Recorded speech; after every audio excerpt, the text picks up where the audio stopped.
Welcome to the College Checklist podcast with Higher Scores Test Prep and March Consulting College Planners, where we make the confusing chaos of college admissions simpler and more accessible for you so that you can make some informed decisions.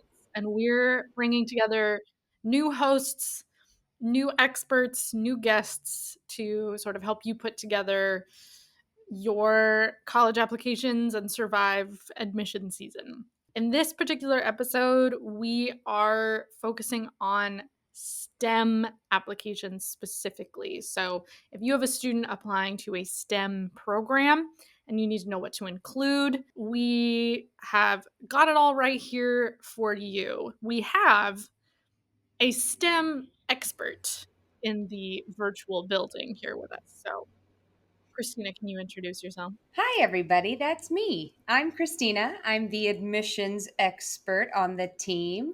I help March Consulting clients with their college planning, and I do specialize in the STEM programs. Because of my background, I have a bachelor's in mathematics, I have a bachelor's of science in applied economics. So, all of that kind of led for me to become the one who works primarily with the students interested in science, technology, engineering, mathematics. I've got some pre-med as well. Amazing. And I am Julia. I'm the test prep expert here. I create all of the test prep courses for Higher Scores Test Prep, and specifically all the courses for the tests that you'll need to take to get into these STEM programs, especially the highly specialized ones. So let's start with a super basic question. Well, the question that maybe sounds basic, but is actually quite a big question. um, what are, in general, in your experience, what are STEM programs typically looking for in a potential candidate's application? And I'll start by saying it's important to consider this because STEM programs tend to be pretty selective. They tend to be some of the more popular majors at a lot of institutions. Just choosing to apply to the School of Engineering can reduce your admission chances because it has a lower admission rate than the whole school in particular. So it's good to know that whether it's engineering, computer science, data science, this collection of fields of study do tend to be pretty competitive at most institutions. So, if you know that's the direction you're headed, you want to be doing the right things now so that you're a competitive applicant. What are those things? What are they looking for? And let's start by talking about what they're looking for from your coursework, from your classes, from your grades. Yes, they're looking for good grades, of course. Yes, they are looking for good grades, but even more particularly, if you're a STEM student, they would expect you to be doing the best in those particular classes. There are some schools whose applications will pull out your STEM related coursework and give you a specialized GPA just for those classes in particular. Mm. So we want to be doing well. What does doing well mean? That's going to vary depending on the school that you're looking at, depending on its selectivity. Yes, we want to be getting A's. Does it have to be all A's? Not necessarily. Now, if we're looking at certain institutions, if we're looking at Caltech with a less than 4% admission rate, and 2 years ago I would have been saying if we're looking at Stanford with a less than 4% admission rate, yes, having all A's can be really important when we're talking about that competitive a school. But one B is not going to kill us. If it's a C, if it's a D, then maybe we want to look at retaking that class. But yes, the higher your GPA, the better. However, not all GPAs are the same. Not all 4.0s are the same. And there are arguments about grade inflation that can be made to say that not all 4.0s are the same, but also because the rigor of courses are not always the same. So, another way that you can make choices when it comes to your courses that can benefit you in admissions is to opt for the higher rigor version of the course when available. If it's honors, if it's AP, if it's a dual enrollment version of the class, especially if it's a class that relates to what you're saying you want to study. So if you're going into engineering and your school offers AP physics, AP calculus, they're going to know. The admissions officers will get a school report from your counselor that says, here are all the courses the student had to choose from. They're going to wonder why a student who says they're interested in engineering wouldn't elect to take on that challenge, take on that higher rigor version when appropriate. And again, if we're talking Stanford, if we're talking Harvard, if we're talking Caltech, if we're talking these less than 10% admission rate kinds of institutions, then maybe it does need to be every AP that you can stand. But depending on the student, depending on the school, if I have a student approach me and they say, "Look, I'll take AP physics, I'll take AP calc.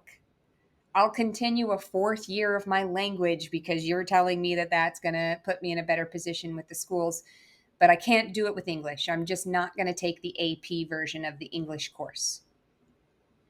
That might be okay as long as they're not aiming for Stanford and have their heart set on it. So, yes, we want to take high rigor. That does a lot to show a admission officer that you're ready to be successful in college level coursework. And they kind of want to pick kids to admit that are going to be successful because it makes them look bad if they don't. So, yeah, they're looking for cues that you're ready to hit the ground running in college. Taking that higher rigor class shows when you're successful in it that you're ready, helps differentiate you from a different 4.0 that maybe doesn't have some of that higher rigor coursework in it.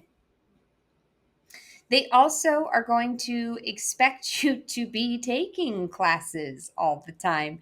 They want to see an intellectual curiosity that is innate in who you are.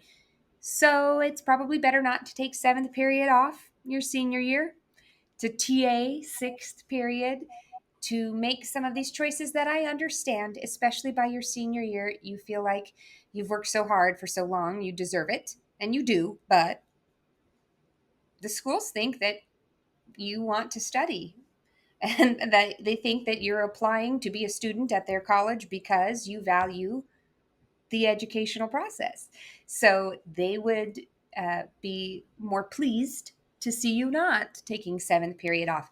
Even sometimes, if that means taking an art class because you thought it would be interesting, taking yearbook because you thought it would be fun with your friends, even if it's not necessarily that AP physics class that you're filling in that seventh period slot with, but another option that you would find interesting. But I am always encouraging my students to take advantage of the educational opportunities that their own high school allows, if not beyond. Sometimes I have students who are taking college level coursework, not dual enrollment. They're taking additional college courses of their own choosing. But an intellectual curiosity and an interest in challenging yourself scholastically, all of that can be demonstrated through the classes you have chosen year by year, and your ability to be successful in college level rigor can be demonstrated through your grades in those courses along the way. Outside of classes, another aspect that comes into play are what you're spending your time on outside of class, your extracurriculars. Now, there are some applications that will not ask you for details about your activities. Cal Poly San Luis Obispo, one of the most selective state schools, big for engineering and tech minded students here in California, does not ask for activity descriptions, does not ask students to write essays, even. So it's not always a factor of consideration, but the UC system, many private schools, out of state schools, they are asking about extracurriculars. So what should you choose and what should you spend your time on and how much time is appropriate, and those kinds of questions come into play. I can tell you it is always good to find opportunities to gain experience in your chosen field. So if you do want to be an engineer, if you do want to be an architect, is there a local firm that you can sit in with? This is usually a opportunity that students are looking to do over their summer because they don't have to be in classes during their regular work day, and they can take advantage of that time. Sometimes it's a 1 day visit with multiple professionals. Sometimes it's a arrangement for long term where a student's working with a physical therapist office for 2 months of the summer and they're coming in 3 days a week. Anything that lets you lay eyes on what it's really like, even if it's a related profession, though not exactly what you're looking for. That experience is going to be really valuable because you're likely to be asked essays in your applications about how you know that's what you want to study or how you know that that career is right for you. Sometimes you're writing an essay even about how you have explored even when you don't know yet. An undeclared student can write a really thoughtful piece about how they have attempted to better understand themselves, how they have experienced these things, the takeaways that they got from those experiences, even if it's not helping them isolate exactly what they want to do. So, experience in those careers, in those fields of study can be really valuable. Maybe that's volunteering at a hospital.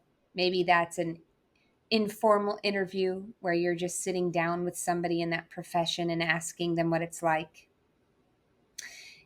Any opportunity for leadership is something I would encourage my students to take advantage of. That can be directly related to their major, their career, or maybe not. Maybe it's taking on a leadership role in the Interact Club, which has nothing to do with their architectural interests, but it is a place in their life that has meaning to them, and they had the opportunity to step up and take on some of that responsibility, and so they did. Leadership is really valuable, and giving back, being a part of a community, giving back to that community. And when these two things, leadership, community involvement, are done authentically, you can tell in the activity description versus students who maybe think that there's a checklist of things they're supposed to do that the colleges are expecting. They want me to be in government. They want me to volunteer. They want me to play a sport and an instrument so that I look well rounded. There is not a checklist of things that schools are looking for, but boy, when a student is doing things because they think that's what colleges want, you can hear the difference. Because one description is very technical, very straightforward, very superficial, and another goes into detail about what they learned, how it shaped them as a person, what they get, why they love it so much. So, if your school requires 40 hours of volunteering as a graduation requirement and your application lists exactly 40 hours of volunteering, this is one of those differences I'm talking about versus a student who has gone above and beyond that and is up for a congressional award recognizing the hundreds of hours of volunteering that they have put in over the high school career. So anything that allows you to demonstrate your leadership, anything that genuinely gets you involved in your community, especially in ways that allow you to give back or connect, can be really valuable. I love for my robotics students to find ways for them to work with elementary schools nearby and share that Mm. passion with other students, giving to them what they wish they had had at that early age. But the truth is, when it comes to what you should be spending your time on, to make you a competitive applicant for college, I'm going to say you should be spending your time on anything that you really truly care about, that you're passionate about, that you're Mhm. interested in. It's not that they're looking for a checklist of things. It's that they want to understand who you are. And they're trying to get an understanding of that through where you have spent your time. If you're devoting time to it, it must matter to you. So if that's devoting time to reversing climate change and being a part of the environmental club and doing activities that help with cleanup and those kinds of involvements, even though you're looking to be a doctor. It's okay to have multiple passions and interests and pursuits. It's okay to have a passion project that's unrelated to your major. Yes, things that help you get experience with what it's really like. Yes, the classes that support you in the future studies for that. Yes, those are the obvious ones. But don't discount what matters to you and what you're curious about. I have helped students craft activity descriptions for the fact that they had taught themselves Korean using Duolingo, or that they had taught themselves how to make pasta from scratch from YouTube videos. Independent learning like that is a really cool quality to be demonstrating, not to mention what it says about your interest and curiosity that you took the time to do that independent research and teach yourself because you wanted to. Another aspect that can be very beneficial for you as an applicant is when they're allowing you to include essays. Some schools will require them. Some schools will make them an optional component. If it's optional, it's usually good to do, unless it's conditional. Unless the essay is optional because you only have to write it if your GPA is under a certain minimum, or because there's been a year-long break in your educational experience, that's one thing. Otherwise, though, optional essays can be really important to helping you stand out, to helping the reader really appreciate who you are as an individual. So, what kinds of things should you be discussing in those essays? You want to highlight, especially in the STEM programs, certain characteristics. Intellectual curiosity, as I've already mentioned, but also creative problem solving skills, the ability to collaborate with others effectively, the ability to persist through setbacks. These can all be really great qualities for you to be showcasing through the stories you're telling in your essays. And know that that's really how you should go about demonstrating those qualities, by telling stories in your essays rather than saying it outright. Admissions officers would rather hear from a student that they were so dedicated to improving their understanding and improving their grade in their math class that they came in every day during lunch for a week and wrestled with the idea of logarithms until they were able to finally retake that quiz and get a perfect grade. They would rather hear that story than the student say, I'm really dedicated and I am persistent in improving my grade when needed. They want that story that Mhm. demonstrates the quality. So think about the qualities you're showcasing, especially in engineering and STEM fields. These are the kinds of things they want to hear about: intellectual curiosity, problem solving, collaboration. That can be surprising for some of my more technical minded students. Oh, it matters if I can work with others. Yes, there's a lot of group work, even in architecture and engineering.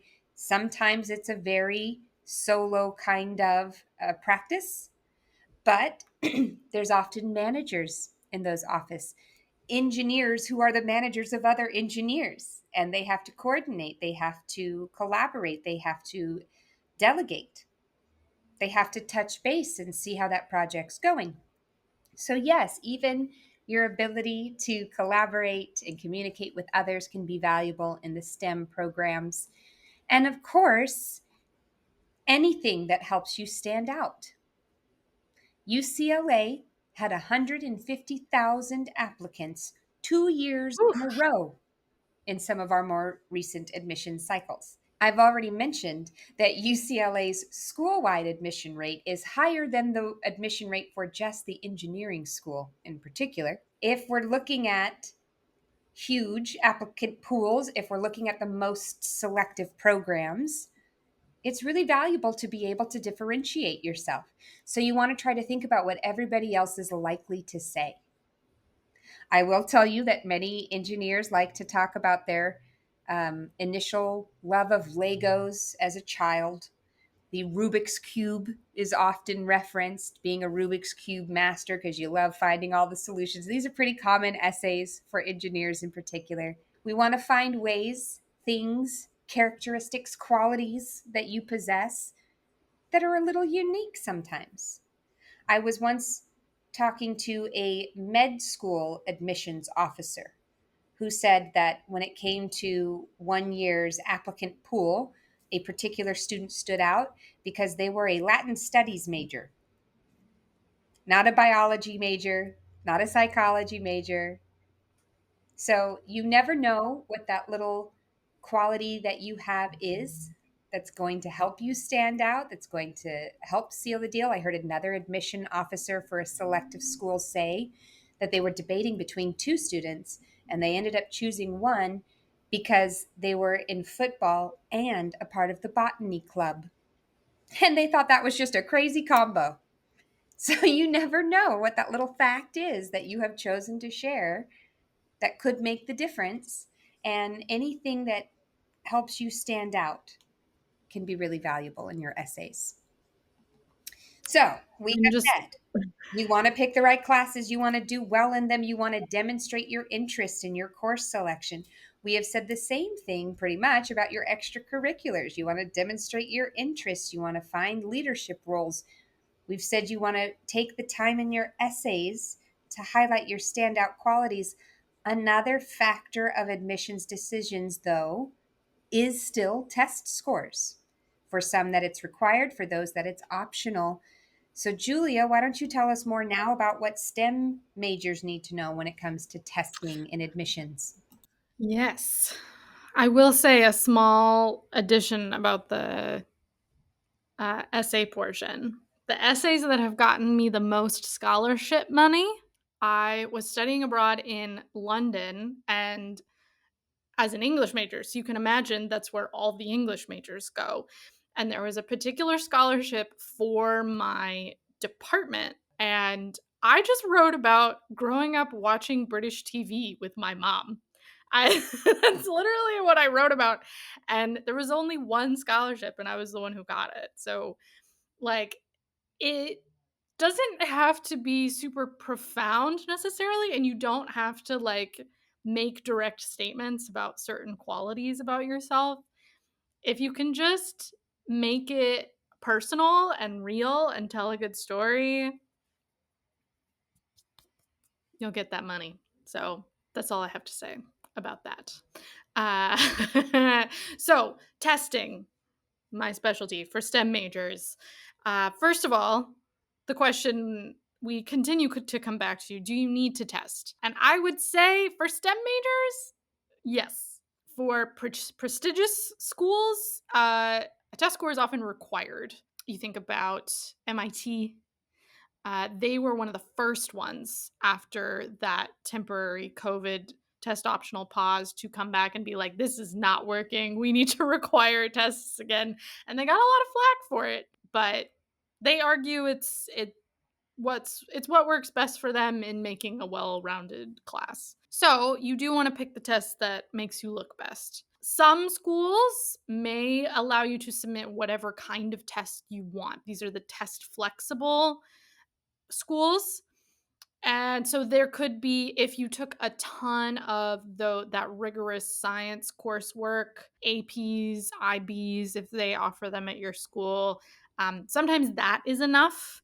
If you just submit all of those scores, and those scores, if you got like fours and fives on those, anything, AP Calc, AP Physics, AP Bio, AP Psychology, like if you have the whole thing, right? So if you shine more on a test that's like about a very specific niche topic that makes you look really good and it's something you've been studying for a whole year, then like maybe look for those test flexible schools where like that can be the thing that you use If the university is test optional, you always, always, always for STEM have to double check whether your school, so like the School of Engineering, the School of Biological Sciences, requires a test, because they might, even if the school doesn't. Also, if you need any kind of financial aid, or if you just want to stand out in a STEM program, I would say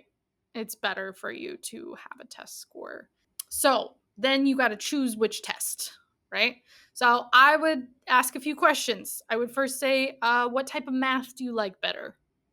The ACT is a bit more equally split with algebra and geometry. And the science section is all statistics. So if you're like, I never want to look at another graph again in my life, maybe choose a different career path, but maybe not the ACT as well. Though to be fair, the SAT does love a graph, but they throw them in the English section quite frequently. So that might actually help you in certain cases. SAT is very, very heavy on algebra, especially on like advanced algebra pre-calc towards the very end. So there's the first section of math is going to be kind of a mix of easy and hard questions. It's going to be pretty balanced. The second section of math, if you do well on the first one, is going to get progressively harder and harder and harder. And by the end, it's going to be potentially unrecognizable, those last couple of questions. So you want to be really strong in algebra, and particularly weird word problem algebra specifically, which you might want some help with. And then the other question I would ask is, do you need a science score? There used to be that certain programs would like require you to take the ACT because they wanted that science score. That is not so much the case now, but the ACT is changing coming in the spring into fall of 2025, depending on whether you're taking it at school or on a Saturday, where they're making the science section optional. And so the base test is going to be more like the SAT. And then if you elect to add the science section, you then get a science and math like STEM score, which could potentially look good or better than just getting your math score for the SAT. So that's also something to consider if you're not applying like right now. The new version of the science section will also include more engineering and technology questions and problems, and a bit more outside knowledge. Right now, if you're taking the ACT before like April 2025, it's basically just us reading test with graphs, or like a kind of a weird statistics test.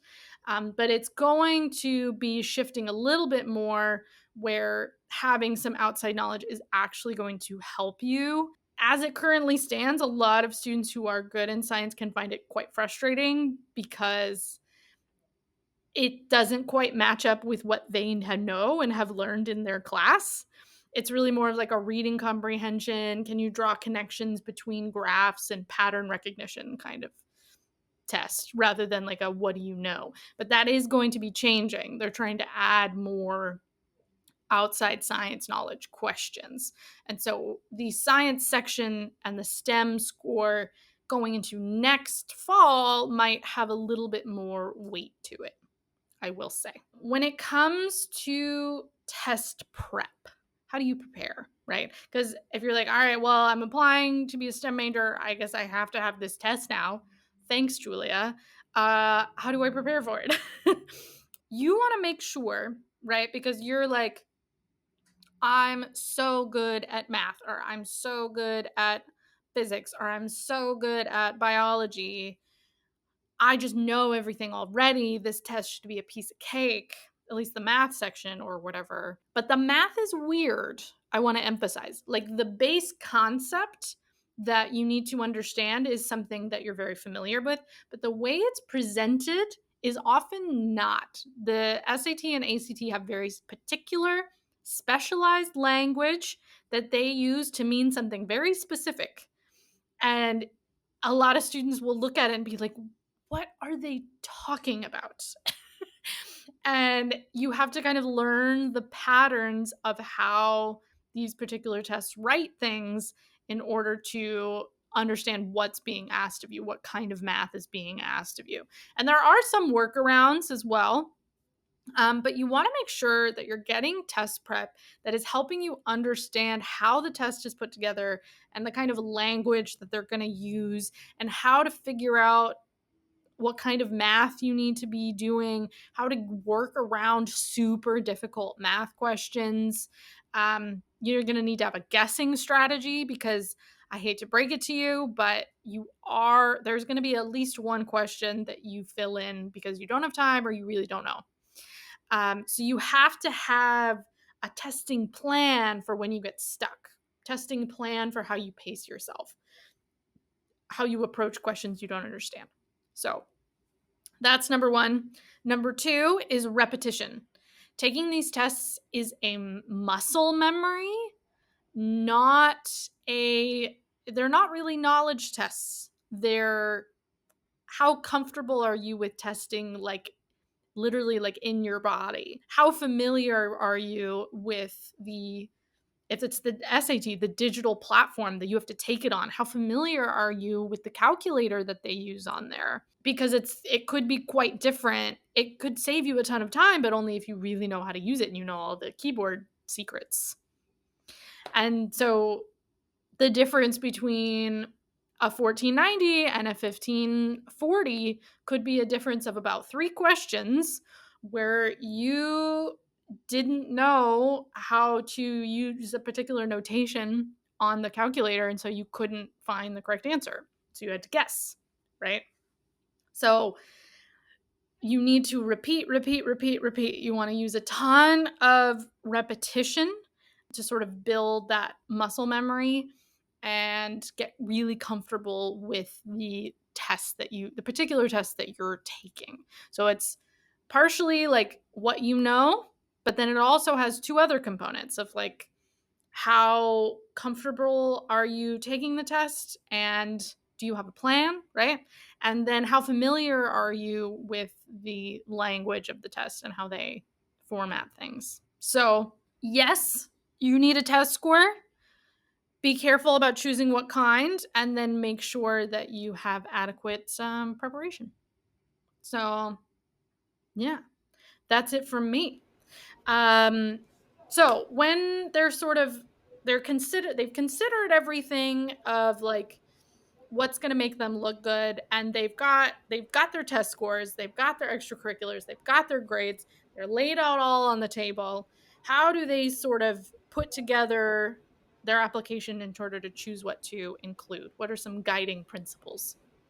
Yeah, the first thing I want a student to think about is their theme, the story they're telling about who they are, especially in instances like the Common App, where a student gets a total of 10 spots to speak to their activities.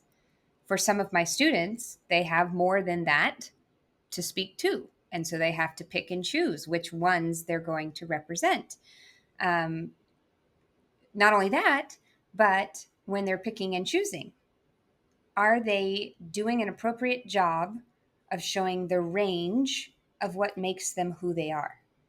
I would not want a student to fill out all 10 of those spots with 10 different volunteering involvements, because that's showing me one facet of who they are and ignoring a lot of really important aspects on top of that. I wouldn't want a student to fill in those 10 spots with 10 completely different, unrelated things that are just a hodgepodge of involvements.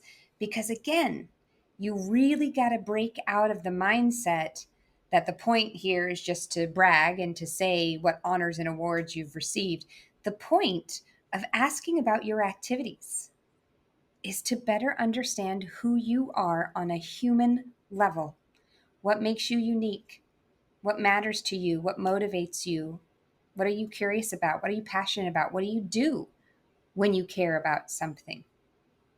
So instead of trying to dump everything into that application, You really want to think about the story you're telling. How did you get to where you are today? Where do you see yourself headed in the future? What matters to you? What are your goals? What are your hopes and dreams? So pick and choose so that you're highlighting the right things, so that you're telling a story that you've really put some time and thought into in advance. You want to consider your audience. You're not just filling out one application and sending it to every school that you're considering the same as is application to every school. There are different questions for different schools' applications, different essay prompts, different things in particular they're going to ask you to speak to. So you want to really consider that institution individually and talk about how you're going to add to that community that they're trying to form. Remember, admissions officers are not looking at one application and thinking singularly of that student. Do I like them? Yes or no? And that's how admissions decisions are made. They're thinking about the student relative to the group they're forming in that freshman class. They really are building a community and they're looking for a variety of characteristics and qualities and personalities and skills. And they're wondering what role the student they're learning about is going to play in that community. So think about telling that admissions officer what you bring to the table, who you are in that group. And think about what that school in particular values. You can tell a lot by looking at a school's mission statement. You can tell a lot by looking at a program and individual department's mission statement. When you look at UCLA's engineering department, they're going to talk about an entrepreneurial spirit. What if you're an engineer who wants to change the world, not make it big in business? There are different personalities at different schools within different programs at the same school. Research what they really value, what they're all about. Research what their vibe is. And if you have picked the right schools, then you share those values. You share that vision. It's the right vibe for you. So you want to be making it clear that you're not just looking for that school and what it has to offer, but that you're a good fit for each other because of those shared values, because of what you will do for the school as much as what the school can do for you. And another thing you want to make sure that you don't ignore is context that's really relevant to your situation. Sometimes when I start talking about this, students will go, "Oh, the sob story. Yeah, I've been thinking about it. What's my sob story? What can I say?" That we're not looking to guilt schools into admitting you. It's not about a sob story. But sometimes there is a background. There is more information that would help the admissions officer better appreciate what they have learned about the Mhm. applicant if they only knew. For example, a 3.8 is a great GPA. But when you hear that the student that has a 3.8 was diagnosed very late in high school with ADHD and then put on experimental medication to try to help with some of the symptoms, one of which they tried included some really difficult side effects. They had a lot of nausea, they had a lot of lethargy. They had to miss school for a week or so because of that whole situation. When you hear about that, then that 3.8 sounds even better. Oh man, they kept a solid GPA while contending with all of that going on in their life.